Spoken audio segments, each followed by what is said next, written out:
Abakwantsasana bafike engabhungisanga eTembisa phezolo. Khange bashiye ndawo bebegqogqana phantsi kwelitye.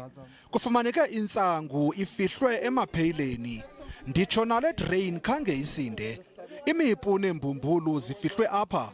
Ukanti iinduna zale hostel kuye kwanyanzeleka ukuba ziphendule.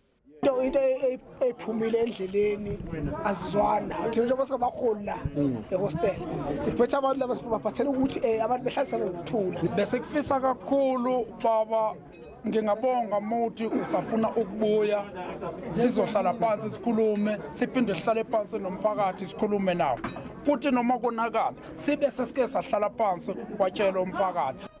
Indawo ezininzi zentselo ezingayithobeliyo imithetho ye-lockdown ezinjengale nazo zindwendwelwe ngamapolisa.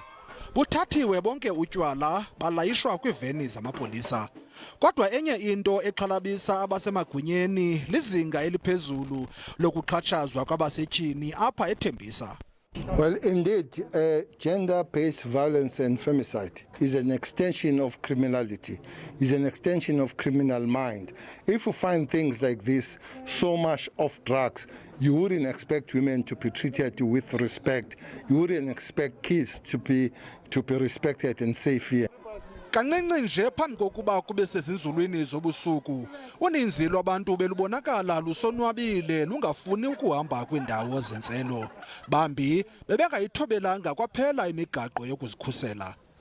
I'm very scared when I listen to Professor Karim and the ministerial advising committee saying that we are faced and there is a possibility of the second phase, a second surge. It will be devastating. People absolutely don't comply. Surely nobody you saw here with a mask, nobody you saw here with a social distance. Actually they hug, they call, they do everything. Ukanti Iphulo likagqogqa kulindeleke ukuba libanjwe rhoqo ngeveki.